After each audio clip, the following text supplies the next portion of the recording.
Hello বন্ধুরা, চলে এসেছি নতুন একটা রেসিপি নিয়ে। বসে দিয়েছি জল, এর মধ্যে দিয়ে দেবো আমি এঁচড়। ছোটো ছোটো করে কেটে নিয়েছি, এগুলোকে আমি একটু ভাপিয়ে নেব। দিয়ে দেবো অল্প নুন আর দিয়ে দেবো অল্প হলুদ।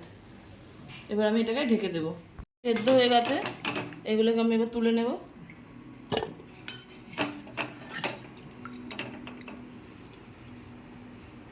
বসে দিয়েছি কড়াই, দিয়ে দেবো তেল। তেলটা গরম হয়ে গেছে, দিয়ে দেবো আলু। একটা বড় সাইজের আলু আমি কেটে নিয়েছি।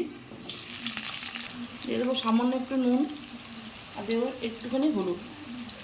আলুটা ভাজা হতে হতে আমি একটা পেস্ট তৈরি করে নেব। দিয়ে দেবো লঙ্কা, লাল লাল কাঁচা লঙ্কা, দিয়ে দেবো আদা, দিয়ে দেবো টমেটো। হয়ে গেছে ভাজা, এবার আলুগুলো তুলে নেব।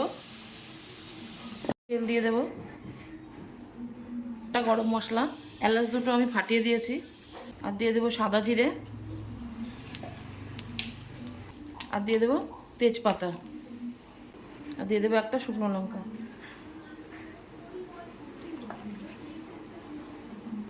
দেখো ফোড়নটা আমার ভাজা হয়ে গেছে। এবার আমি দিয়ে দেবো যে মশলাটা পেস্ট করেছিলাম সেটা।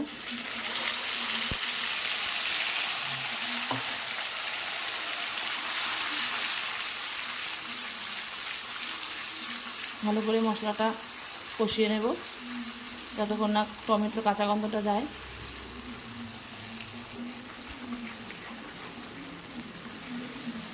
গ্যাসের ফ্লেমটা কম করে দিয়ে আস্তে আস্তে করে পুরো মশলাটা ভালো করে ভেজে নিতে হবে।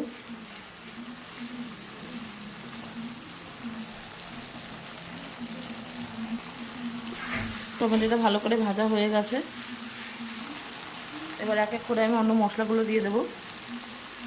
দিয়ে দেবো জিরের গুঁড়ো 1.5 চা চামচ, দিয়ে দেবো নুন 2 চা চামচ, 1 চামচ হলুদ। ভালো করে মশলাটা কষিয়ে নেব।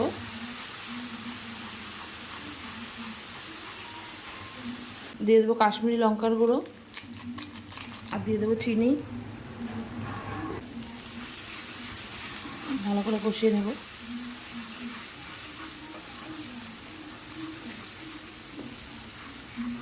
দিয়ে দেবো অল্প একটু জল।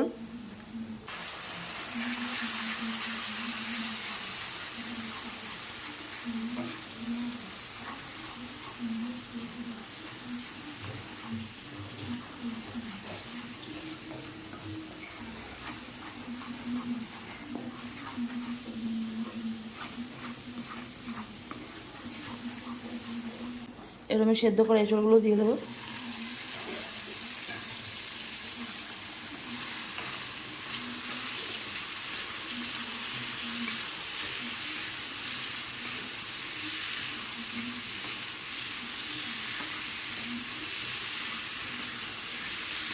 এবার দিয়ে দেবো ভেজে রাখা আলু।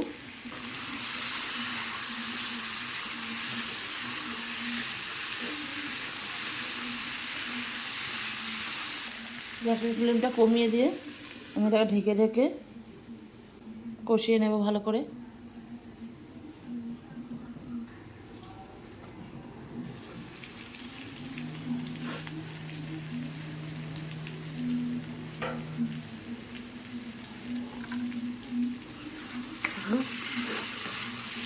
ভালো মতো এটা কষে গেছে,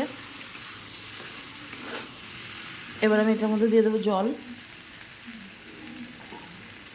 গ্যাসের ফ্লেমটা একটু বাড়িয়ে দেবো।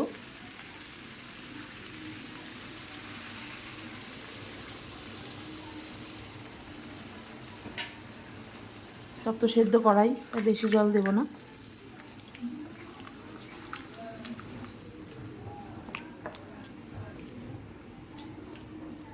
এবার আমি এটাকে আবার ঢেকে দেবো।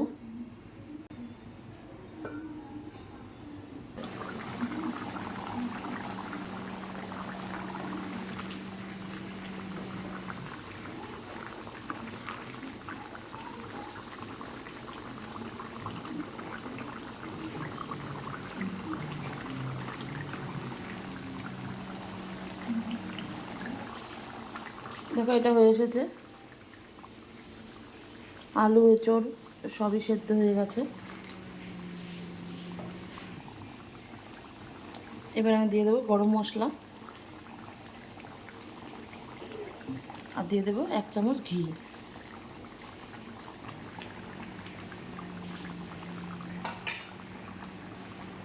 ভালো করে নাড়িয়ে নেব।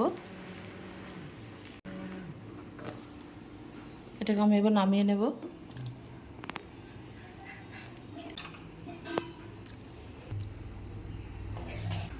নামিয়ে নিয়েছি, রেডি হয়ে গেছে আমার নিরামিষ এঁচোড়ের রেসিপি।